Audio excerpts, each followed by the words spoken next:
I think we're starting right now. We're just gonna see where this picks up on the audio. I mean, who knows, man?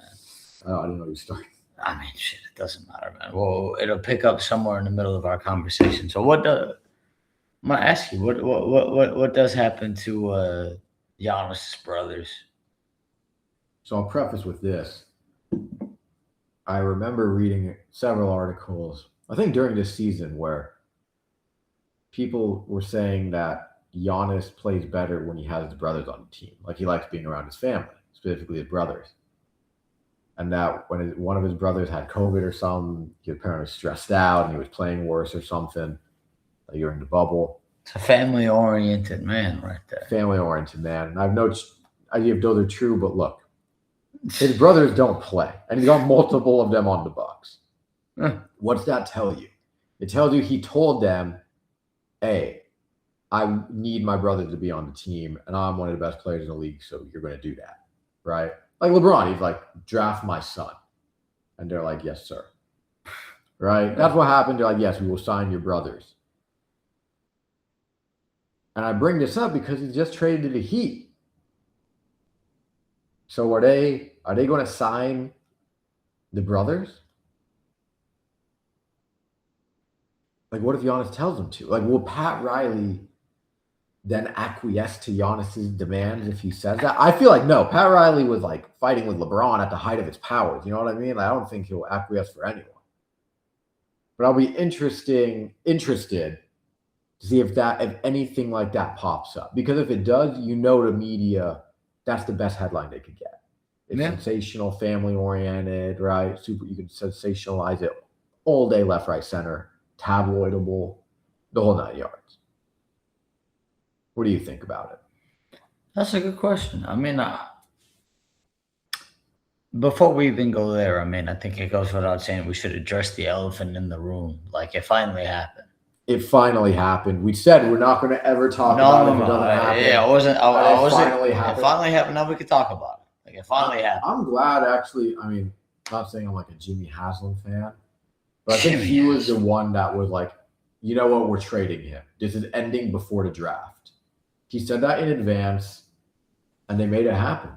It's very clear that they talked to Giannis and be like, hey, when your extension eligible in October, are you going to sign? He said, no, we're going to trade you then. Yeah. Yeah. He said no, or I don't know. Either way, if you don't say yes, what's that mean? It's a no. Because I remember Giannis was asked about it in the media, and he didn't say no, but he didn't say yes, which means he pretty much said no. So I'm just glad we're kind of over all that. And now we get the Bucks get clarity. They still have 4 more years of Damian Lillard's stretch contract. I think it was 5 years, 20-something million cap hit to buy him out and spread the hit, which in hindsight, even at the time, you actually don't need hindsight. At the time, didn't make any sense to do that just to sign Miles Turner when you knew you were already in purgatory with Giannis. Well, now, I mean, with Milwaukee, Miles Turner becomes an interesting case because you got Khalil Ware. You got Khalil Ware now. Do you flip Miles Turner? Do you keep him? I think sometimes when rumors swirl, you never know how easy it is to trade someone or not. Like, it's easy to talk about trades because there's only 30 teams. Only 30 teams. And they all know each other. You know, if it was like 100 teams, then it'd be a different story. But when there's only 30 and they all know each other, yeah, go ahead, bro. This is a safe space. You know, so the way I look at it is, in the honest sense, like, look, it finally fucking happened. It happened. It's done. There will be a lot of energy focused on the Giannis Miami side of things. I think for me, the Milwaukee side of the equation is a lot more interesting to me. Not to say that the Miami side is not interesting, because it is. You mentioned, do they bring in his brothers? Realistically, Miami's got, if my math is not wrong, as of right now, Miami has about 4 open roster spots. Okay. And that makes sense. And they've got a few guys, and they're probably not re-signing Norton. And you're not really going to be able to spend a whole lot of money elsewhere. So Miami's going to have to do what Miami does, which is find players on cheaper deals, whether it's a vet minimum or whether it's a second round undrafted guy who gives you more value than the slot that you got them at. That's what Miami's going to have to do. With putting in all that money into Giannis, not only Giannis, you got Bobby Portis now, you got Bam. But Bobby Portis isn't on a big contract. But no, still, but you got to absorb that money. Would they have 2 max contracts? And I don't know if you followed this. Well, actually, I know you did. Maybe not. They with the trade, they accepted more aggregate salary in the Giannis deal. I think Giannis on a super max. Yeah. So Miami's going to be. I think they're hard cap. They are hard cap. At the first apron. So Miami's only going to have about, again, my math could be wrong, and I'll have to go and correct myself if I'm wrong. But they're going to have about 4 rosters heading into today. Before we started talking, they had about 5 open roster spots and about $18 million. Okay. Not a lot to work with. One of those roster spots, regardless of whether it's a roster spot or a two-way, is already gone. But regardless of how that, I'll have to go in and fact check as we get a little bit deeper. Sure. I know they added a guy today. We'll get into that. Whether they sign him or not, whether it's a two-way or a standard contract, we'll find that out in a short order of time. But they're going to have to find a way to do what the Miami Heat do, and that's add contributing players on the margins, whether they're young or whether they're vets. I know there's been a lot of chatter about maybe like a Chris Middleton coming back sort of deal, reunite. Like, I don't know if that doesn't really move the needle for them. Maybe. I mean, I just don't understand that. That's not a diss to Chris Middleton. That's just the extension of the Giannis homie family. You know let's take the Milwaukee Bucks team that won a championship in 2021. Bobby Portis was on that team in 2021, right? Yeah, Bobby's been around for a minute. Like he won it with the chip with them, if I remember correctly. Yeah, Bobby's been around, I think, for a minute. Him, Middleton, Bobby Portis, Chris Middleton, Giannis, they won a championship in 2021, and they broke that team up because it was no longer viewed as a championship contender. Now that they're older, you're going to do that again? I don't understand. I think they took the Bobby Portis in the trade partly. One, they were giving up a lot of number of players. I mean, Bobby also he's a good player. Yeah, Bobby's a great player. They also needed to take back some more salary. Bobby's going to fit great. Like Bobby will fit in great. Bobby does what Bobby does. Like he gets under people's skin. He's an agitator. You know, he's not a bad player by any stretch. He'll come off the bench. He'll win you some games just from being a nuisance and whatnot. He's not a bad player or anything like that. I just realized I think I misspoke. They shouldn't have taken back more salary. So if they structured a deal without Bobby Portis' contract, maybe they wouldn't have been capped at the first apron. I think they wanted Bobby, number one. I think they wanted Bobby. You know, look, there's been a lot of Miami Heat propaganda. I know you and I came on here. We talked about Shams Charania during the draft lottery, talking about Miami a lot. Yeah. Like, you know, this did feel like something where it was an inevitability that Giannis was going to end up in Miami. It felt like that for a long time. It just, we weren't going to talk about it until it happened. Now that it happened, we can talk about it. I think it's going to take Miami a little bit of time to be able to build a team. Like, they got the guy that they wanted, but I think there's a lot of moving pieces still. Beyond, like, do they bring his family in? Do they bring the guys that he likes? Like, forget all that. Like, what about the backcourt? That's what I'm saying. Like, you know, who do you fill in your roster with? What players out there can you? Because what's going to have to happen is it's going to be, again, either you're going to get the players that the Miami Heat are well documented of getting, or they're going to be able to bring in second round and undrafted guys that are better than where you get them in value. And they shouldn't have been second round picks or undrafted guys. So they fell into their lap. And then are you going to be able to add guys who maybe take less money on a vet minimum to be able to go play in Miami and contribute? Who those players are, we're just speculating at this point. Time will tell. But it's very obvious that Miami's been big game hunting for a long time. Yes, very. They've been in a lot of trade talks. And it's very obvious that there's been a lot of Miami Heat propaganda out there. They're like, hey, that's the organization. Like Heat culture, right? Heat culture. Like the propaganda has always been like, again, going back to Shams Charania, the propaganda of it was like, hey, this is the type of team that Adam Silver loves. They're always going to go for it, even if they're mediocre. We've talked about their mediocrity. They're not going to bottom out. So they've been in mediocrity. Now they go big game hunting. The big question now is, do they remain in mediocrity, or are they able to find their way out of the playing sphere that they've been in and be a team that can contend? A lot of it obviously is going to come down to health of Giannis, of course. You and I have talked about it. Giannis has to play. He gets jerked off a lot, but it doesn't matter if you don't play. He needs to play. He needs to play. And what is Hardy, the big guy, lower body injuries? Like, I'm sure a guy who relies a lot on athleticism. Yeah. I mean, he can't play. It seems like they're going to be hard for him to play over 60 games in the regular season. They're gonna. To be honest, I would not be surprised. It's hard to forecast these things, but it would not surprise me if maybe Giannis doesn't play a lot of. I mean, look, he'll play in the regular season when he's healthy. He'll play, but I think Miami's always been an organization. Like, I think they'll find a way to try and keep him healthy for the playoffs. So it would not surprise me if Miami don't make a huge jump in the regular season standings, but they'll be angling towards postseason success. I think that's what they need to do to ensure, because if you have Giannis healthy in the playoff with a healthy Bam, you've got a shot. You've got a shot, man. You act in the East. The East is wide open. I love my New York Knicks, but we all knew the East was wide open.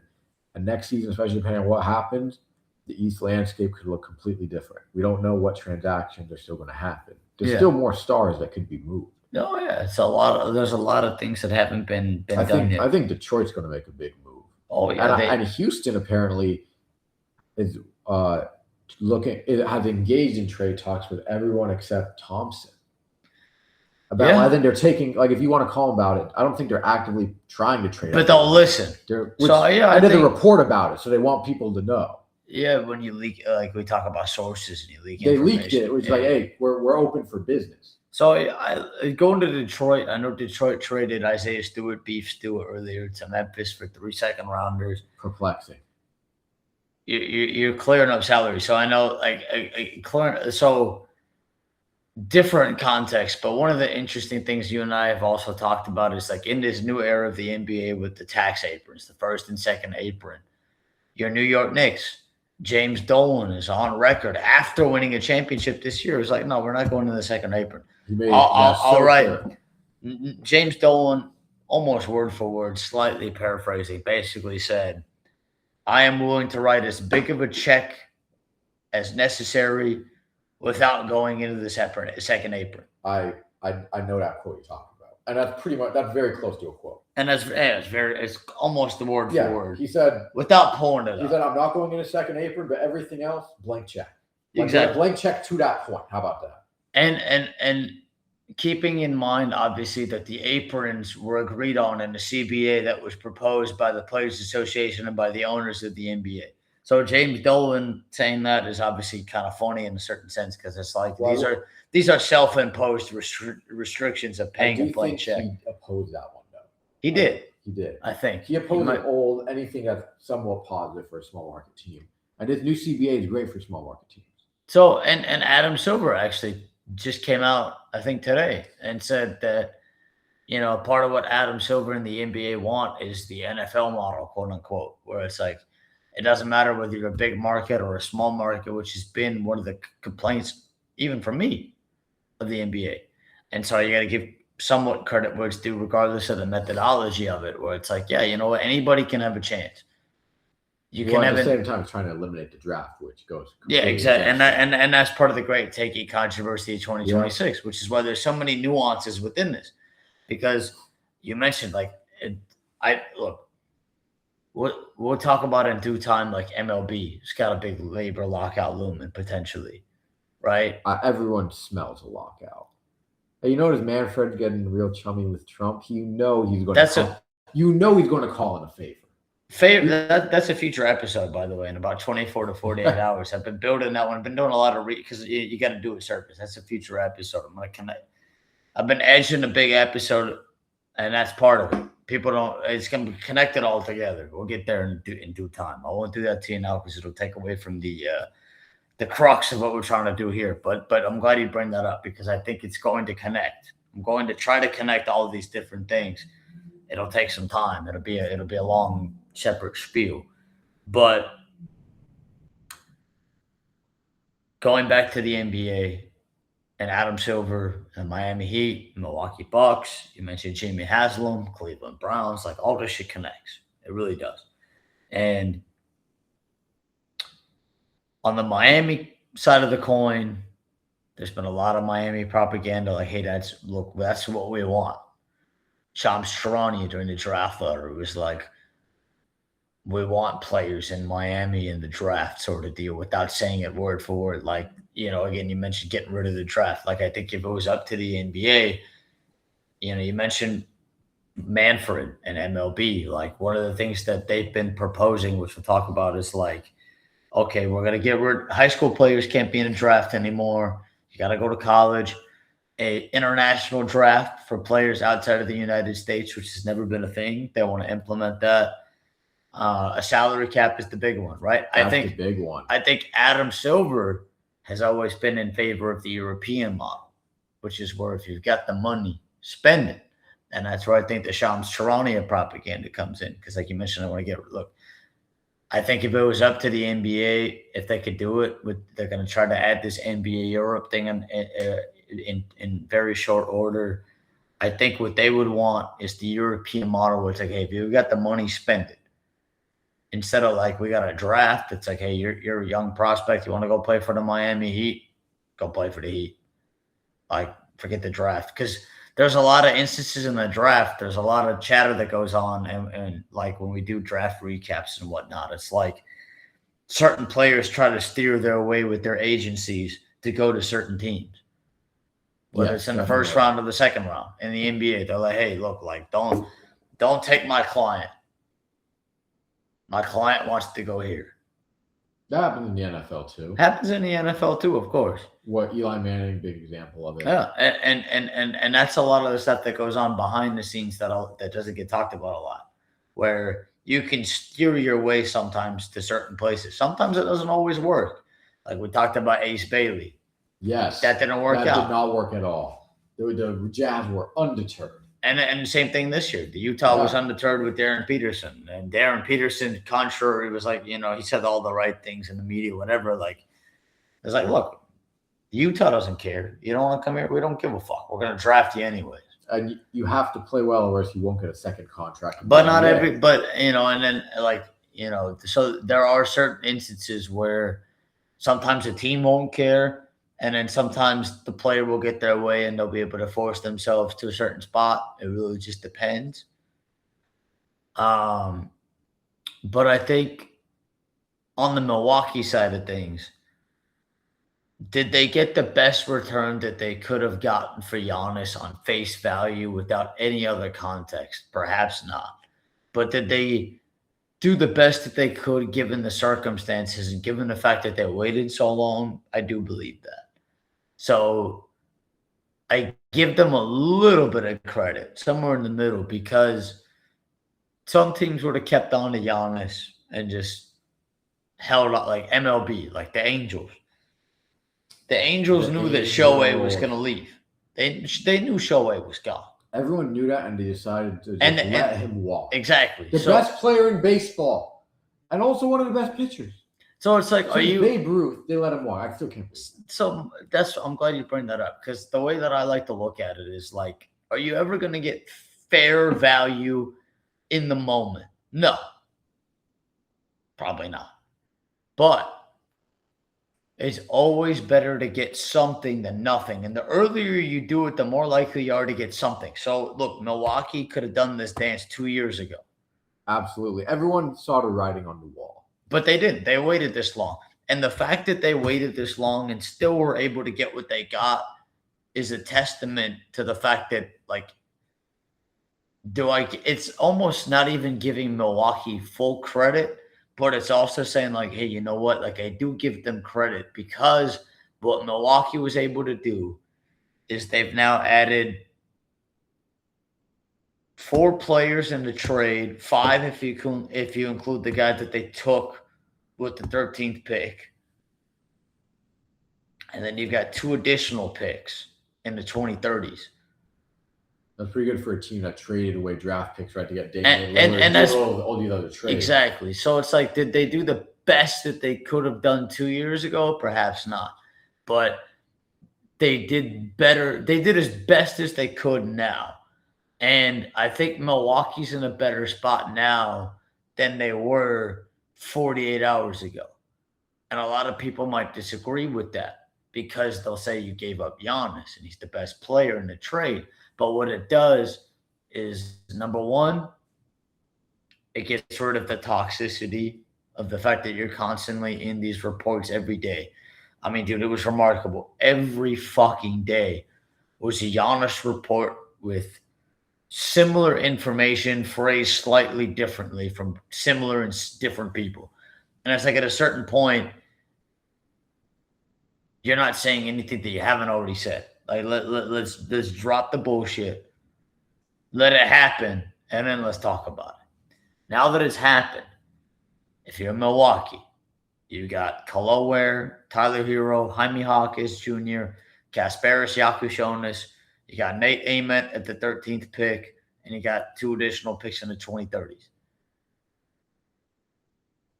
Kolo Ware is a really talented player. I think he's good. I like him. That's a great addition. It's a great pickup. 22 years old as well. He's a guy who is a guy that in an expanded role away from the Miami Heat can be a baller.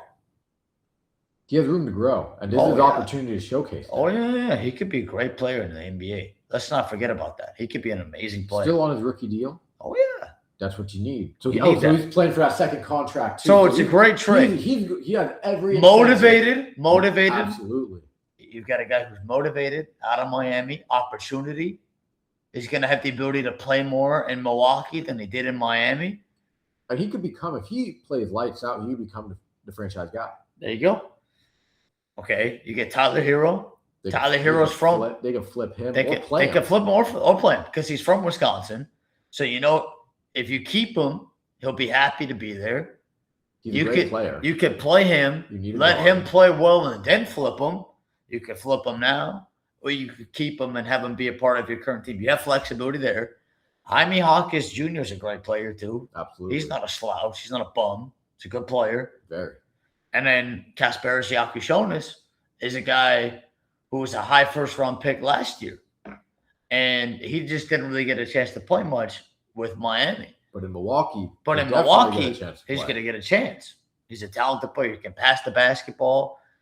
I'm excited to see. I'm sure they'll bring him out to Summer League. Let him see what he can do. Give him an extended run. Let him make mistakes. Let him play. And then on top of that, you get the 13th pick in the deepest draft in our lifetime, maybe in the history of the league. So you get a guy at 13 with the Miami pick that if they would have taken him at 10, there would have been no gripes. But instead, you take him at 13, and at 10, you take a guy, because you got 13, you get both of them. Double whammy. So now you got Braden Burries at 10, who could be your starting point guard for the next decade. And then you've got Nate Ament, who we mentioned Kolo Ware. Like, Nate Ament's really good, too. He's a really talented player. Like, now you've got, in the last 48 hours, you've added 6 guys to your team that are all relatively young, hungry, motivated, with opportunity that you wouldn't have had otherwise. So it's like everybody will focus on Giannis, but now you got a new head coach in Taylor Jenkins. You've got, whether it's a rebuild or a retool, you've got the ability to see how these players do. I like what Milwaukee was able to do, given the fact that they didn't trade him earlier. Exactly. That's the caveat. You don't even realize. I think this upcoming year is the last year on his deal. Yeah, get rid of him. Which means when it comes, if they wait to trade him to this coming trade deadline, they would have very little leverage because Giannis would then have to tell the team if he's going to resign or not. Yeah. Which means what? He controls where he goes, which means the compensation goes down. So if he's and he might have controlled, like, hey, I want to go to Miami, but at least. But then Miami wouldn't give up as much though. Exactly. If they know. So now Miami, because now you're doing it now. It's like, oh hey, Miami, we've got Jaylen Brown or whatever. Like, give us what we want. Exactly, because Jaylen Brown just got third in MVP voting, and I heard it was Jaylen Brown and 2 first-round picks. How accurate that is, we'll never know. But that's what's been reported. That makes sense. They obviously offered Jaylen Brown. There's no disputing that. I think everyone knows if they offered Jaylen Brown, he with at least 1 first round. And Milwaukee, and so that's why it's like, okay, if you're in Milwaukee, this was the last opportunity that you had. Again, with the Angels. The Angels did the opposite. The Angels knew Shohei was going to leave, and they traded for guys at the trade deadline that they ended up cutting like a month later before the season even ended.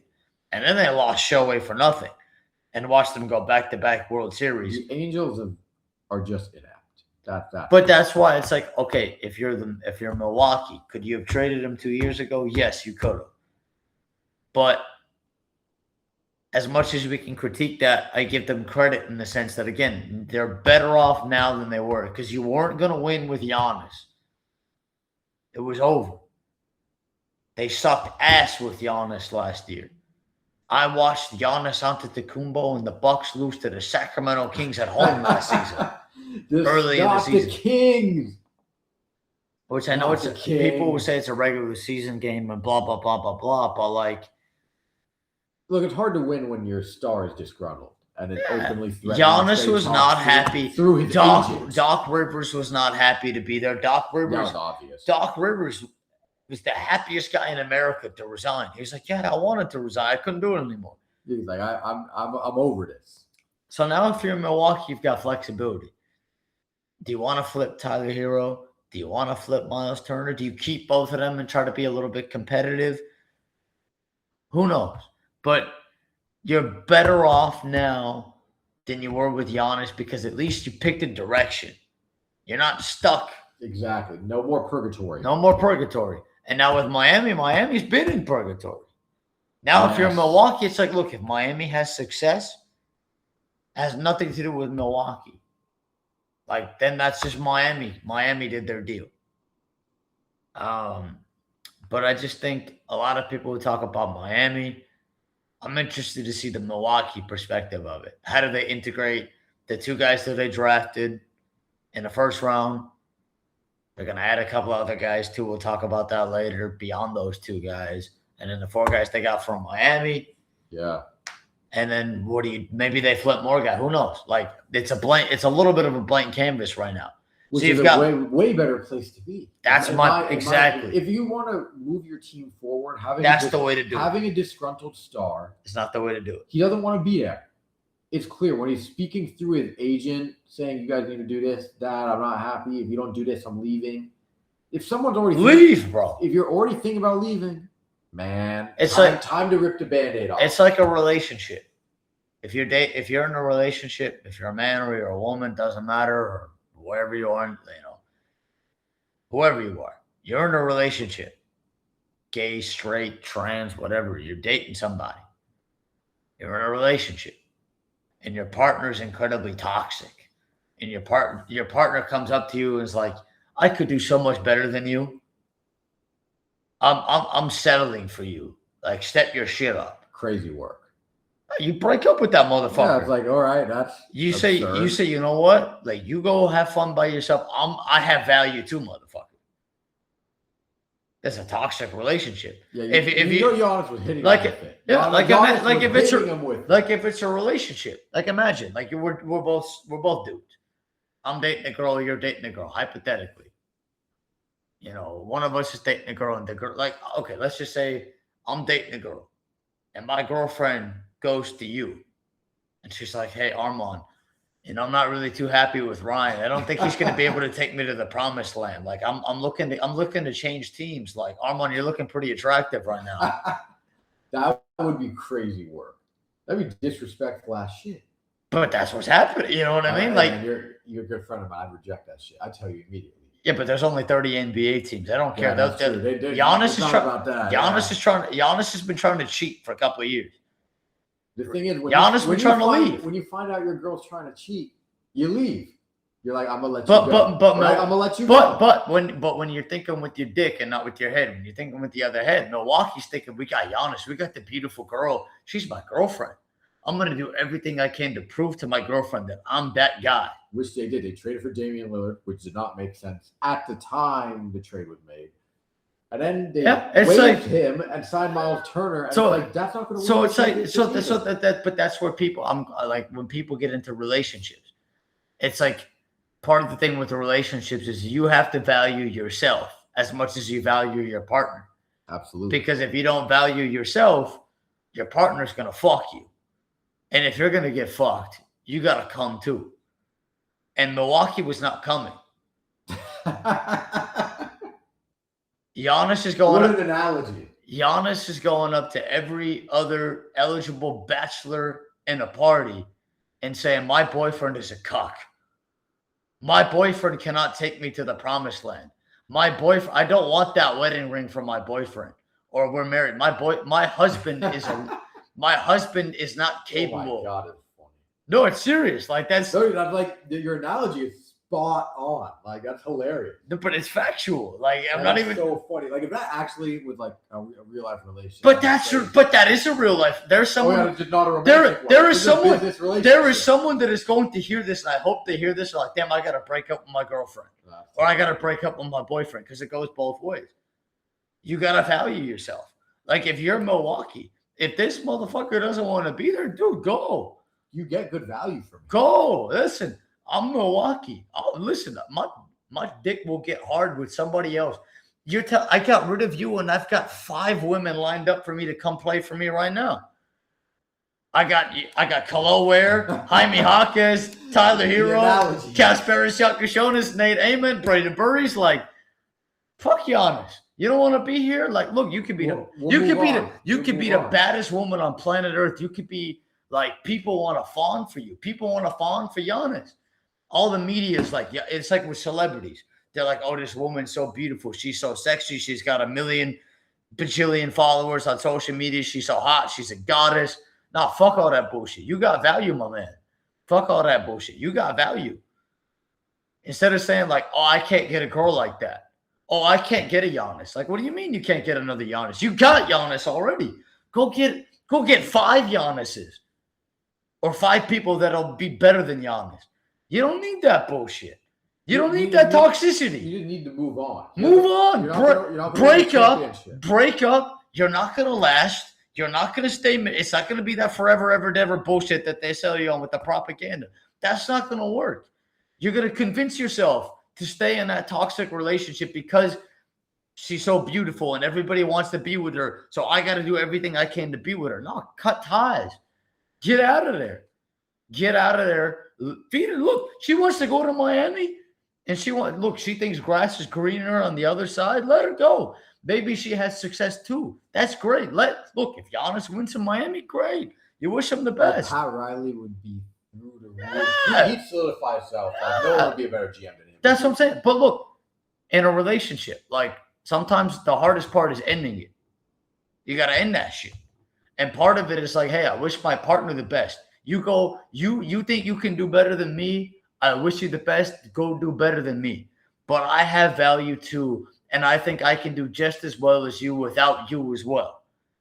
And that's where Milwaukee's at right now. Milwaukee finally, like, again, so many teams, either they cuck themselves or they fuck themselves or somewhere in the middle. Milwaukee for multiple years has convinced themselves that we don't want to break up with Giannis. Giannis is the beautiful woman that we want to marry and spend a lifetime with. And we want Giannis to be our shining Cinderella with slippers on and all that bullshit. But Giannis doesn't want to be there. Get rid of him. Fuck him. And they finally ripped the Band-Aid. And they finally ripped the Band-Aid and they broke up. And whether it's the right decision or not, the media is going to jerk off the celebrity. The media is going to jerk off the hot one, the one with the glitz and the glamour.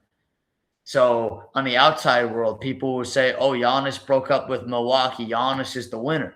Giannis is free." But you know what? It's the guy or the girl that's in that toxic relationship that frees themselves from that relationship that now has a clean slate and the ability to showcase to the world that they were the ones with value too. And Milwaukee's got that ability.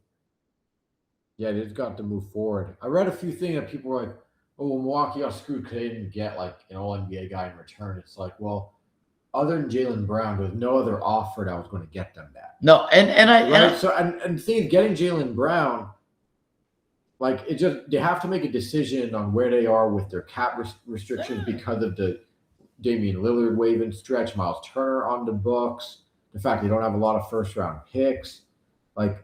You're swapping Giannis for Jaylen Brown, potentially getting 1-2 first-round picks, but I don't know if you're a championship team, especially now that you made Boston great with Tatum and Giannis. They had front court issues. You got rid of that completely by putting Giannis in there, and then I'm sure they're going to attract more free agents. So, and that's also probably part of it. Going back to so, like, it doesn't make sense for him to do that trade either. Yeah.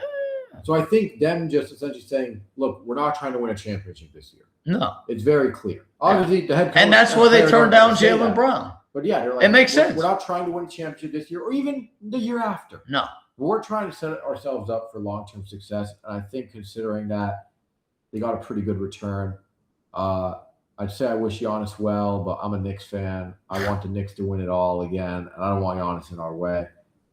I do think Pat Riley. He's not going to load manage him, but they're going to make sure he's ready for the postseason. Yeah, it'll be like figure it out. It'll be like Kawhi Leonard with the Raptors that one year. They'll put him in bubble wrap. He'll play like 40, 50 games, maybe 60. You know, he'll play, but they'll sit him out. They'll rest him. He'll sit out a couple of games of like, you know, some random injury, right knee contusion, left hamstring tightness. His ass is a little tight. You know what I mean? Much. And then he'll come in and they might still be in the 7-8 range. They might still be a play-in team. You never know. They might be. They might be. I won't. Yeah. I mean, maybe they'll be top 6. You never know. But their whole thing is like, okay, we got Giannis, we got our big fish. Like, okay, good for Miami. But going back to the Jaylen Brown thing, because I do want to get your thoughts on Boston and Jaylen Brown now, and then also a couple of the other transactions that have happened in the offseason. We are going to talk about Kawhi as well. Clippers have a decision there. Exactly. So before we get all there, I do want to ask you. So, like, I will say, people will say, why would Milwaukee not take Jaylen Brown? And I think the one thing that people should make note of, going back to the girlfriend analogy, is if you've been in a toxic relationship where your partner wants to leave you and they say they can do better than you, and they don't think you can take them to the promised land. If your partner says, I don't think in 5 years, I don't think you're going to be successful. That's a humbling thing to hear. It'll really fire you up. It'll be like, damn, okay, you don't feel that way. Like, I love you. I'm sure Milwaukee loves Giannis. I love you. It's hard for me to let you go. I don't want to let you go. But if you don't think I can be successful with you, I'm going to prove it to you. And part of that, too, if you're Milwaukee and you've gone through that toxicity, you don't want to repeat the same mistake twice. And I think with Jaylen Brown, you'd be entering a situation where you have to prove yourself to Jaylen Brown. And if you're Milwaukee, you want to find yourself in a relationship where your partner values you as well. So now you've got Khalil Ware, Jaime Jaquez Jr., Tyler Hero, Kasparis Yakushonis, Braden Burries, and Nate Amen. Now I can prove my value to my new partners that I am of value as well.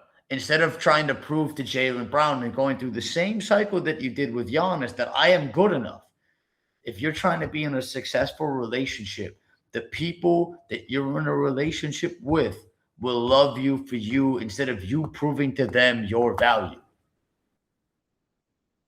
And that's why I think they said no to Jaylen Brown, because they learned the lesson from Giannis And they said, we're not going to end up in the exact same scenario. Like if you break up with your toxic girlfriend or your toxic boyfriend, and then you're finally free of that, and then the next relationship you end up in immediately after you get out of that one is with another toxic relationship. Not because that person's toxic, because that person wants you to prove to them the same way that you just got out of that.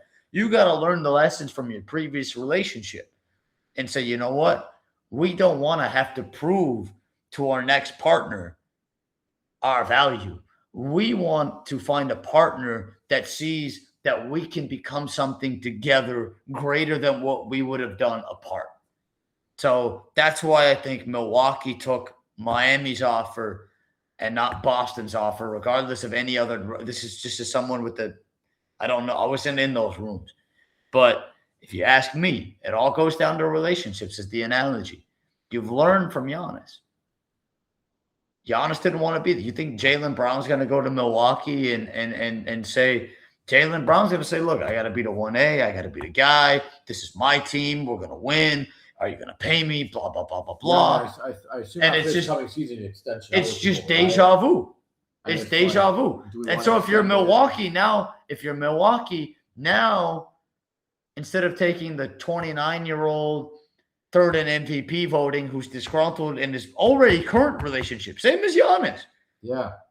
You know, Jaylen Brown, now it's like, okay, you know what? Instead of making the same mistake, like you have to learn from each relationship. I think they're going to move Jaylen Brown this summer, by the way. So that's what I want to ask you. So what do you think? You think that's legit? You think there's smoke to the fire, or do you think I think so. I think they don't like the noise he's made with his streams and so on this season. There does seem to be a lot of media hate against him because he doesn't kind of acquiesce to a lot of the media propaganda that especially like ESPN does. He's a sharp guy. He's a very sharp guy.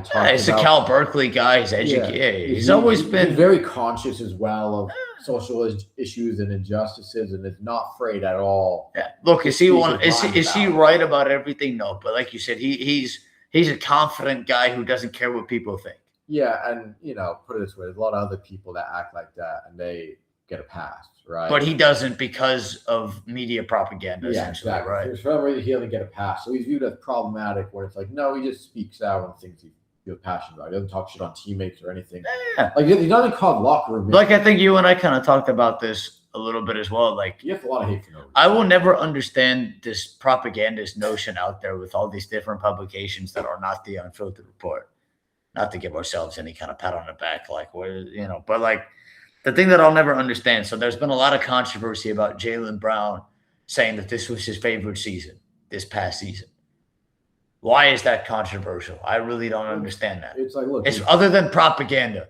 Like, why is that controversial? Like, the argument that people have been making is that Jaylen Brown won a Finals MVP and won a championship, and that should be his favorite season. But like, why are people making conclusions for somebody that isn't themselves? Like, the way I look at it objectively is, look, if I was Jaylen Brown, to be honest with you, I'd probably feel the same way. Look, heading into the year, Jason Tatum had a blown Achilles. You weren't sure if he was going to come back. There were a lot of people that saying Boston was going to take a gap year. They traded Porzingis. They traded Drew Holiday. They shed salary. There was a lot of talk. Look, A.J. DeBonsa went #1 overall. A.J. DeBonsa's from Massachusetts and grew up a Celtics fan. There was even some chatter that, like, hey, maybe the Celtics take a gap year and maybe they find themselves in the bottom 3 and they end up with A.J. DeBonsa. That didn't happen, obviously. Part of the reason that didn't happen was because of Jaylen Brown. He lit it up. He proved I'm actually a franchise guy. And there's always been a lot of chatter that, like, Jaylen Brown, he doesn't have a left hand. It's Tatum's the 1A and he's like the Robin. Tatum's Batman. And Jaylen Brown is Robin. You know what Jaylen Brown proved this season? I'm Batman too, motherfucker. He proved that. Like, he averaged, I think, almost 29 points a game. An incredible basketball player. Efficient shooting, rebounding, assisting, playing defense. Oh, yeah. Great two-way player. He wasn't MVP, but he was absolutely one of the best players in the league. He was third in MVP voting. He was a top 3 player in the league this year. I really believe that. He was a great player. And so if you're Jaylen Brown, what's the problem? Like, Okay, like why would that be a problem? Because look, I think if I would like objectively speaking, like that would probably be my favorite season because we exceeded expectations. We proved people wrong, even though we didn't win a championship. It's not always about the championship. The Knicks won the championship. Exactly, it's not always about the championship. I was thrilled when they got out by the Sixers because I was like, that's embarrassing for them. Yeah. Of course, we swept them, and you know what? We would have swept the Celtics too. I just want that. So one of the interesting things that I've heard come out is like one of the rumblings that I've heard is that Boston, and I don't, again, this is just rumblings from media. This is not from Boston. This is just media propaganda. So I try to clarify that Boston, like Brad Stevens is not saying this. Yeah. This is media chatter. And the media chatter out there is that like Brad Stevens, without Brad Stevens saying it, is like, hey, this roster's not good enough the way that it was constructed, and we need to get better. If you want to get rid of Jaylen Brown, that's one thing. But I think with Jaylen Brown, I think, as you mentioned, it's one of those unique things that because he talks a certain way, media doesn't like him. You know, Stephen A. Smith essentially threatened him. Yeah, I mean, you know, and it's not the first example. Like Kyrie's always been a guy who only up until recently media started to jerk off Kyrie. For a long time, they didn't. Or especially the COVID years and his stance on vaccines. He was getting absolutely crucified. He got suspended for that Amazon thing that he watched, like the Israel thing, you know, like there was what it was allegedly an anti-Semitic video or something like that. Like the media has always targeted Kyrie, and only recently, now that Kyrie is in Dallas and he's a little bit older, like I see Jaylen Brown kind of in a similar arc where it's like they've been talking all this shit about him, and then in 5 years it's going to be like, oh, we love Jaylen Brown. It's like, no, you didn't love him beforehand. No, you didn't at all. And so with Jaylen Brown, I think I'm not certain that Boston gets rid of him. I'll believe it when I see it. Like, it didn't make sense to me that it didn't make sense to me that Boston was going to get Giannis, because for Miami, it made sense. I don't think it made sense for Boston, because with Miami, we mentioned it. Miami's been locked in mediocrity. They're in the play-in. They've been big game running. Miami and Giannis, they want each other. Going back to the girlfriend analogy, like Giannis wants Miami, Miami wants Giannis. If you're in Milwaukee, stop being in the cut corner. Like, cut ties and let him go be with the new boyfriend or the new girlfriend, and you figure your own shit out. But with Boston, you can make the argument that you can be better without Jaylen Brown, but is Giannis the guy that was going to be able to do that for you? I don't know. So does Jaylen Brown get traded? Maybe. But I don't know if there's an obvious fit out there either. I'm not sure where he would end up. Offhand, I don't know. Maybe, I mean, you mentioned Houston, maybe like something like that, or like a Detroit or something. There were but several sources said, which we know. I don't know. Leaked that Houston's listening. The trade offer, or like a Cleveland or something. You know, so it seems like they want to make a move this summer. I wasn't being first. No, look, I'm not speculatory. You know, I mean, with Houston specifically, I'll tell you one thing. If I'll talk about Houston for a second. I don't know how accurate that report is. I'm not in these rooms. We just talk about it. I continue to believe that Şengün is one of the most disrespected players in the NBA. He's very good. That dude is incredible. I would keep him if I were the Rockets. Why would you get rid of him? Why would you I mean, look, so far I would get. To be honest with you, you and I are in agreement. Mm-hmm. I don't think they needed Kevin Durant. I think that was a mistake. I thought that at the time, and I think that now, because I think Kevin Durant fucked that chemistry up completely, and it didn't help that Fred VanVleet tore the ACL, and that also didn't help. So for me, from the beginning, they had such a good. Why would I give up a guy who, dude, Şengün's like what, 23?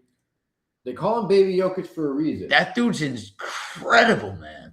Like, that dude in 5 years could be one of the 5 or 10 best players in the league, or 15 or whatever. He's really fucking good. He's an incredible player. Like, why would I get rid of that guy? Homegrown talent. Yeah, why would I get rid of him? It makes no sense whatsoever. So I think there's a lot that's unknown. I don't know what's going to happen with Jaylen Brown. I'll believe it when I see it. Now, I do want to ask you. You mentioned Kawhi Leonard. What do you think kind of happens there with Kawhi? Listen, I'll start with kind of my conclusion. They need to trade him. It seems like there are teams that are interested in him. I think based on that, if you could get good value for him, you absolutely trade him. He's coming off a great year. He has 1 year left on his contract. A team like the Golden State Warriors, I think, will give you a lot in order to get a guy like him. Reason being, although he came off this great season, they've had him for what, 6 seasons? It's been a minute. It hasn't worked. That's it. It hasn't worked. And it's not going to work. And likely they want a big contract. So are you going to give him a big contract when it absolutely hasn't worked? Or are you going to just rip the Band-Aid off? Same thing kind of with Giannis a little bit, right? A little bit, but it's not because Kawhi doesn't want to beat him. Yeah. It's not that's not the toxicity part of it. That's just are you thinking long term? It's just long term for the Clippers. They went all in on him. Max deal plus mortgaging their future by trading all those picks. And 2-time MVP Shai Gilgeous-Alexander. By the way, I saw something the other day. Speaking of that final, I'm going to have to dig it up. Okay. So this is the final. So the Paul George trade. Oh, it's final now. So like in terms of draft picks, everyone's been picked. Almost. So this is it right now. So the Thunder turned Paul George into SGA, Jalen Williams, Thomas Sorber, who was their first round pick last year, who redshirted. So he hasn't even played yet. And he's really talented, by the way. So they got that guy, plus the guys we'll talk about later on in our draft recap down the line. Brooks Barnhizer, who they took in the second round last year. Okay. Adai Mara, who they got yesterday. And a protected Kings 2027 first round pick. Oh, my God. I still have picks. So all of that for Paul George. So you mentioned the Clippers. You know, sometimes like you got to rip the Band-Aid off. Like you made your all-in move. You got Kawhi. You traded for Paul George to make Kawhi happy. You got rid of not to make him happy. As we mentioned, threatened, I'm going to sign with the Lakers unless you get Paul George. So we're didn't give him a choice. So SGA, Jalen Williams, Thomas Sorber, Brooks Barnhizer, Adai Mara, and a Kings protected 2027 first round pick. The two young players that were a core on a championship team, Shai and Jalen. That's absurd. Plus players who haven't even played yet. That's even, and not only that, three guys, the flexibility it gave them to make other transactions. So basically, two really talented big men in back-to-back years, a second-round guy who's, going to be, if he ever gets the opportunity to play, can do some things, and a protected 2027 first-round pick that hasn't conveyed yet, potentially could convey. That's crazy, man. So and it's the Kings. Yeah, it's the Kings. No disrespect. I don't know if they're gonna, unless they do a lot of moves. I don't expect a big jump. So look, if you're OKC, that's one thing. But yeah, I think if you're the Clippers, you gotta look into that. Are you gonna pay that money long term? When if you're the Clippers, you've been given a lifeline in the last couple months to move on from that era and actually be better long term. Yeah, the fact that he had such a great and healthy season, it's like, wow. Yeah. He actually has he upped his trade value significantly. Yeah. Look, are you going to get are you going to get like I think sometimes people look at it of like fair value. Like going back to Giannis. Is that fair value on surface? No. But it's always not what you can get. But it's not market value. Exactly. It's always better to get something than nothing. Objective and it's value always versus better. market. And it's always better to get something and have more flexibility than to fuck yourself. Because the last thing you want to do if you're the Clippers is pay Kawhi a lot of money, and then you're stuck with that contract, and you can't put that money elsewhere. Like send him somewhere else where they want to pay him the money. You've Like different from Giannis, like you mentioned. Like I don't think Kawhi's unhappy, but Kawhi's going to want to get paid probably. Cut your losses. It's been a great run. We had fun. It's the same thing going back to relationships. Not all relationships are built the same. Not all relationships are toxic. Sometimes you put all your chips into one relationship. You think she's the one. I'm going to marry this woman. We're going to take each other where we want to go. Sometimes you don't get exactly where you want to get to, but there's no hard feelings. You love each other. You're thankful that you took the chance on making that relationship work, but you got to move on. So it goes back to relationships again, because the longer that you stay in that relationship together, the last thing that you want to happen in a relationship where you respect each other is where you stay together too long and then you hate each other. Definitely. You want to end it at a point where you still love and respect each other. So it's like, hey, you know what? I wish Kawhi the best. Hey, I'm Kawhi. I wish the Clippers the best. I thank them for taking a chance on me, paying me all that money. A lot of money going arm's length. Yeah, going out of their way. They gave up the MVP of the league back-to-back. And Jalen Williams. And number 2 on a championship team. And 3 guys who haven't played yet. And a 2027 first-round protect. So it's like, okay. Unbelievable. They did a lot for me. I did a lot for you. We love each other. But we need to break up. Let's move on. And now I want to ask you something else. There were 2 other big transactions, and then we'll put a bow on this for tonight. And we'll look ahead a little bit to the rest of the offseason. So there was, and this is 2 parts. So there was the Julius Randle trade. Yes. With Minnesota. Interesting. And then there was the Trae Young extension with the Wizards. Ooh. And now the looming potential extension with Anthony Davis. Yeah, and then Austin Reeves with the Lakers. And then Austin Reeves with the Lakers. Already been some transactions. So I want to ask you about those 3 things and those 3 transactions and how you view those 3 transactions, not only in a vacuum of those 3 transactions, but looking ahead to the rest of the offseason, using those as a springboard, if you will. I think we'll start with Trae Young. 4 years, $212 million. Oh my. It's a lot of moolah. That's a lot of money. When he opted out, I didn't think he was going to get more per year and a lot of years. What is it? It's a 3+1 with the 1 being a player option, right? It's a lot of money. I mean, he didn't have a lot of trade value at the deadline. Under the current CBA and the modern NBA, as we'll call it, undersized point guard with poor defense, unless you're Jalen Brunson. Shout out Jalen Brunson. Isn't like Trae Young isn't really going to be the number 1 on a championship team under the modern NBA. Maybe he can. Maybe he'll prove me wrong. I don't like the guy, obviously. But that's a lot of money. That's a lot of money. Like, go get your money, man. Good for you. His agent, fantastic. I don't know if they bluffed and said they have a bunch of max deals waiting for him. Because I don't think I don't think that'd be true. So I read. Going to give him so speaking of propaganda, I read something interesting, and I had to pull this up just to make sure I got my propaganda right. So there was something that came out. So it said, and this is pretty much word for word within this propaganda piece, and it says the NBA rumor mill, which is often inaccurate, predicted months ago that any new deal between Trae Young and the Wizards would average no more than $40 million annually.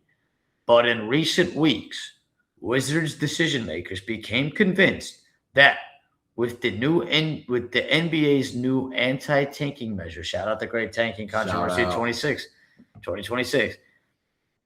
With the NBA's new anti-tanking measures compelling more teams to compete, Young was going to command maximum salary contract offers from other franchises through either a straight free agent signing or a sign and trade proposal.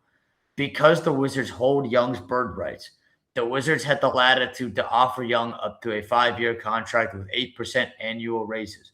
But Young's new 4-year deal instead features 5% year-over-year raises, the maximum year-over-year raise that any other team could have offered Young as a non-Bird free agent.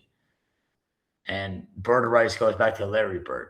That's a whole can of worms. We could talk about that one day. It's fascinating how these things work. For Washington, the difference between signing Young to 5% raises instead of 8% raises will amount to a total savings of $8.9 million over 4 years. It's a good amount of money. He declined a $49 million player option in advance of signing this 4-year, $212 million deal that you mentioned. And as we mentioned before, Trae Young wanted out of Atlanta and seemingly wanted to be in Washington. And if you connect the dots, probably because the Wizards were going to be the only team that were going to give him that money. Yeah, but you're able to plug in this you're able to plug in this propaganda piece because, like you mentioned, look, really, will we ever know for certain? Was there really going to be a team out there that offered him 4 years, $212 million? No, probably not. But that was probably the contract that the Wizards were going to have to offer him to stay in D.C. That makes sense. The interesting part for me that I'm fascinated to see, and I know you feel similarly, but maybe differently in a certain extent. Do you do the same thing with Anthony Davis and extend him? And now you've put all your money into those two guys with the rookie contracts of all the young guys that you have? What do you do? What would you do if you're Washington? Would you trade AD? Would you keep him? Would you extend him? Would you just let him ride it out? Like, what would you do? What do you think they will do? Did he have 1 year left on his deal? He's extension eligible in August, if I'm not mistaken. But does that mean he has 2 years left? That's a great question. I think that really matters in what we're looking at here. I think, put it this way, I'll assume both. If he has 2 years left on his deal, I'd let him play a year. What if him and Trae Young are able to make you guys a competitive team and you guys are able to make the play-in in the postseason? So Anthony Davis in 2027, 2028 has a $62.7 million player option.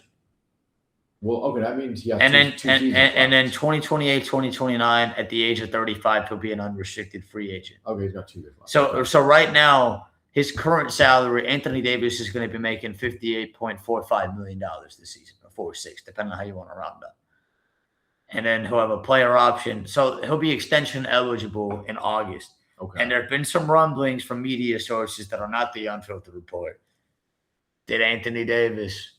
We can start spreading rumors, by the way. I think we're at that point. We can start doing that. And I think, we're plugged in. We're plugged in. Sources tell the UnFiltered Report. We could do that at some point.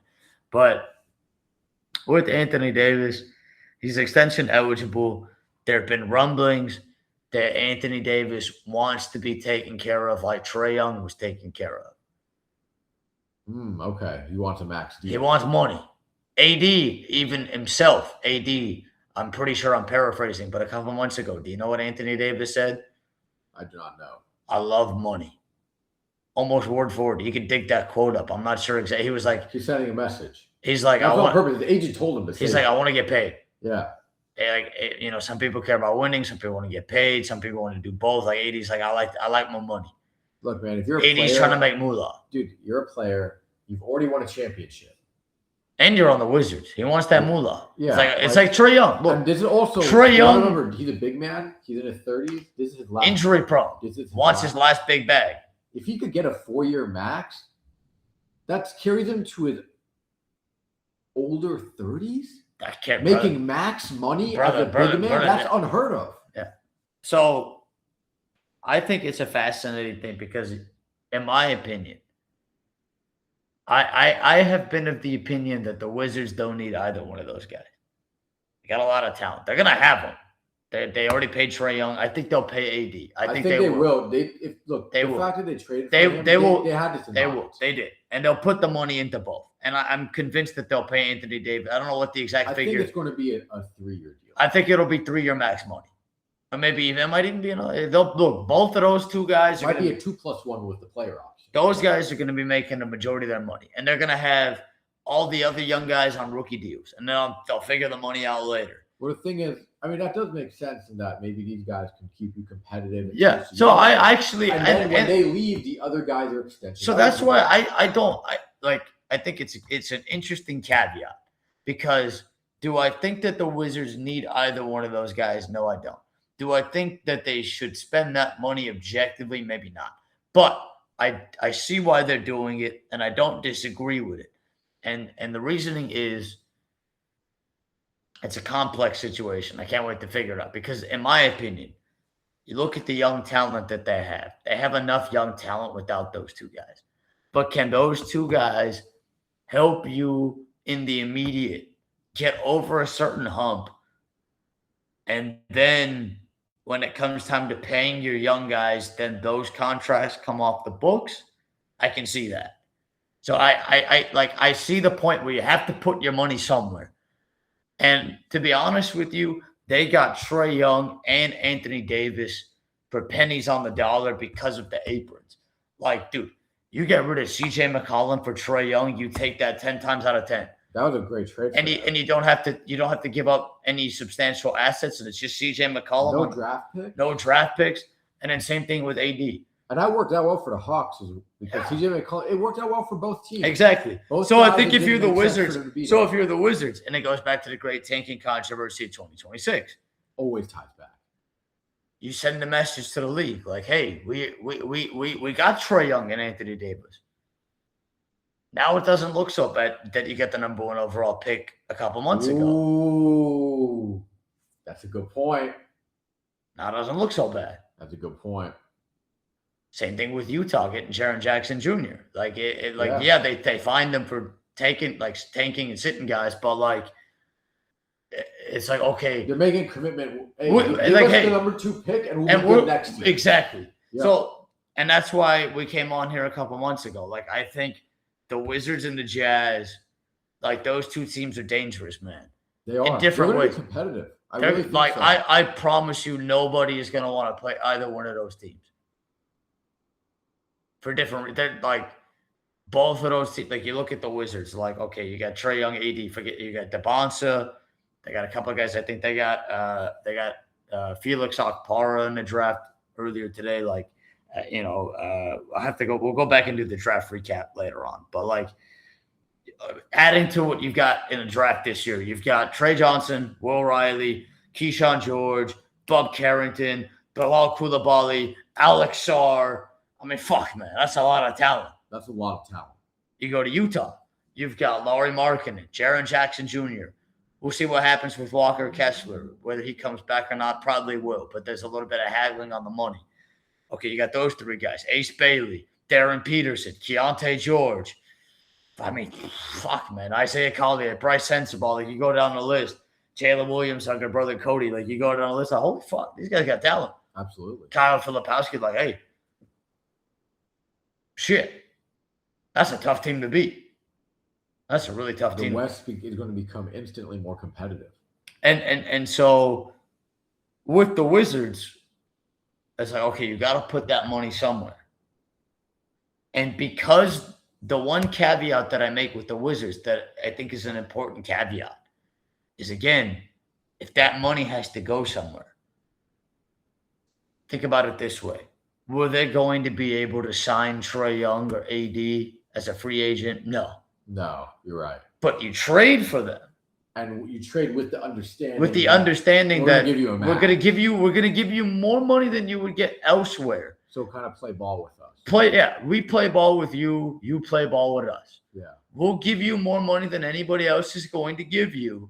But in return, you are going to help us be an immediate playoff team and help us get back into relevancy. You know, that was a conversation when they both magically got season-ending injuries after they got traded. And that because it's like, hey, we're going to get an AJ DeBonsa in the draft, and then you two motherfuckers are going to get paid, and you're going to be healthy, and we're going to have a number 1 pick with all these young guys that are already here. And while you're sitting out, these young guys are going to get reps that they wouldn't get if you were here. So, like, Will Riley's an example. Like, Will Riley gets a lot of reps, gets to score 30 points in an NBA game at the end of the year. valuable opportunities to get shots that you wouldn't get if those guys were there, get reps, get playing time. And now you head into the season and you've got almost 2 starting lineups worth of talent. So it's like maybe we're overpaying you, but like that's the cap. Like I think that's the one example where with the Wizards, it's like that actually makes sense. Like I wouldn't pay Anthony Davis all that money on a vacuum, like objectively. But if I was the Wizards, you've already paid Trae Young. I won't be surprised if they pay Anthony Davis. And then you got to look at it immediately. Like Alex Sarr comes back healthy. I know he had a broken foot or something like that in a workout recently. He'll be back. Like you got to, like I look at it twofold. You never know if AD is going to be healthy or not. You don't know what's going to happen to Trae Young. But you're talented enough without them. But if they are healthy, you've got the defensive capabilities to be able to make up for whatever Trae Young doesn't give you defensively. And then you've got multiple interior shot blockers in Alex Sarr and AD. And then you got the wing guys that we mentioned. It's like, hey, you know what? Now all of a sudden, that's a dangerous fucking team. They're talented. So I think both Utah and the Wizards are going to be really dangerous. And then I want to get your thoughts real quick on the Reeves extension and then the Julius Randle trade. And then we'll put a ball on this bad boy. So we'll go with Randle trade. First off, I mean, the last month has made this trade look A++ for the Knicks and F for the Timberwolves. They salary dumped Julius Randle because of current restrictions under the new CBA. Dante DiVincenzo will most likely miss the entirety of this upcoming season. Majority. Torn Achilles, and they have a first-round pick, and I'm not sure if that was in this draft or not. But they traded out of that first-round pick and gave it. So they dropped from 28 to 33 in order to trade Julius Randle to Brooklyn. Oh, you're right. Yeah. So they dropped down 5 spots. That was the Knicks pick. They dropped down on the Knicks pick. No, that was a different trade, I think. Oh, okay. So the T-Wolves were at 28 and the Nets were at 33. But was that T-Wolves pick at 28 their pick or one that the Knicks gave them? Yeah. Okay, you're right. Yeah. Okay. That's funny. They used the pick they got for Randle to then trade Randle. That's kind of interesting. But it's like obviously worked out great for my Knicks. But yeah, let's look that up. I don't know if that's right. I think that is, but let's double check that. Let's fact check. But anyways, I mean, it shows like the inner workings on what like these front offices are dealing with in terms of how the money works and these certain exceptions, and it really seems like a lot of your roster building is based on. Actually, no, I don't think it was. I think that was actually just I could be wrong. I think that was just the T-Wolves pick. Okay. But either way, so they traded more so than ever, a lot of NBA roster building is focused on money. And not just money, transactions. Yeah. There's a lot more trades because of money. Like, hey, if they didn't do this, they wouldn't have gotten the tax exemption and the mid-level one. Yeah. And because of the tax aprons. So it's like, look, because of the first, second apron, like now they can re-sign Oyo, and then they have additional money available. And the exception. And a trade exception with Julius Randle. There you go. So, I mean, with him, look, he's going on the Nets. And that's an example, too, where the Nets had to spend that money. Yeah. So they had to put that money somewhere. A lot of open cap space. And they put that money into Julius Randle. Similarly with where the Bulls were going to have a lot of money. And you mentioned Reeves. There was a lot of chatter that Reeves was going to maybe command an offer sheet from either one of those two teams or Detroit, maybe. Detroit, I heard, was going to give him. But then, a few sources. But then, again, Chicago, the money that Chicago was going to have, they put that in Nick Claxton. Brooklyn puts the money into Julius Randle, and then the T-Wolves shed salary in order to be able to re-sign Ayo Dosunmu and have a little bit more financial flexibility for future acquisitions. Yeah, I mean, this new CBA has upped the transaction volume significantly. Yeah. Which is interesting. We'll see what the next one does. And with Reeves, I'm not surprised, especially a team like Detroit would give him a max deal. From the Lakers' perspective, though, and again, because we're going back to the CBA, having two max players makes it very difficult to fill out the rest of your roster. So it seems like there's like a sweet spot of guys making 30 to 40 million a year. But once you get guys that are close to 50 million a year or then on super maxes, it's pretty prohibitive. Because the aprons, as you know, not only affect the money you could spend in luxury taxes, it completely messes up your ability to make trades. So you're kind of stuck in these deals. So it's all interesting to see play out. I guess the Lakers viewed as they didn't have a choice. Yeah. You had other options. It's you're either going to match it and keep them or you're not. And it'd be hard to let him walk because you didn't get anything for him. And then at that point, you might acquiesce to LeBron doing like a 1 year max for him, which I don't know if that's going to work. Him and Luka doesn't make sense on them both. Giving both of them maxes for the season, you know you're not going to win a championship.